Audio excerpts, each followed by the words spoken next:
Meanwhile, we know Tea Party groups were targeted by the IRS, but just how political did it get? Remember Christine O'Donnell, who was running in Delaware for Joe Biden's Senate seat? Well, she found out the other day she got into politics, and the day she did, her records were tapped illegally. And the former 2010 Senate candidate joins us right now. Good morning to you, Christine. Good morning. Thanks for having me. Okay, so you've gotten some cryptic information from people. Who tapped into your tax account? Okay. Now, what I found this out when a criminal investigator came to visit me in January of this year, was that on the day that I announced my campaign, on March 9th, 2010, someone working for the Delaware government illegally accessed my tax records.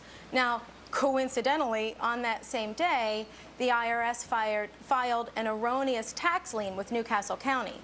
They later dismissed it as a computer error, but that tax lien followed my campaign, still ends up on my credit report, and all of this happened on the very same day that I announced my campaign in 2010. And it seems as though Senator Chuck Grassley has found out that there's a backdoor system in which state officials can access Americans' private tax records. In this case, it's you.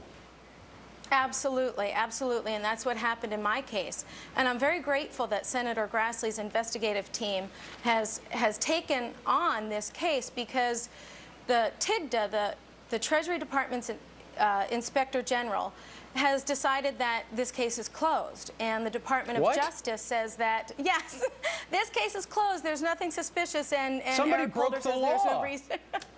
And you know what's even more outrageous is that, as the Washington Times reported, this has happened at least 8 other times. And those 8 that the Washington Times talked about earlier this week, I'm not included in that.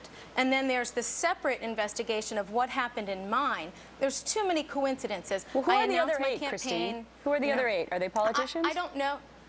Yeah, from what I understand, they are candidates or donors to political campaigns. But here's the bigger story, is that I remember reporting on this on the show when this happened to you. And it was sort of in a series of, oh, well, here's more bad news for Christine O'Donnell. And I'm wondering if somebody's caught for this, there would be more charges than just tampering with your records. What about defamation? What about other kinds of charges? Because this was your reputation at stake. Absolutely, and like I said, even though we had the evidence, the IRS just within weeks dismissed this as a so-called computer error.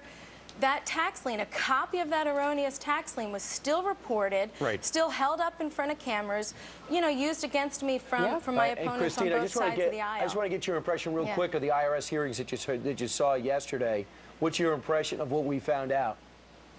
Well, there are so many unanswered questions. For example, to me, if someone is abusing their power at the IRS and inappropriately accessing the records, the private personal records of political candidates, and then using it to damage them, we need answers. I am completely dumbfounded as to why the criminal investigators have not only closed my case, but why Eric Holder says there's no reason to look any further. But again, I'm so grateful that Senator Grassley and the members of his committee are saying, it's too suspicious not to keep digging. Well, let's hope somebody does, because you need answers, and we all need answers, because it could be happening to all of us. That's right.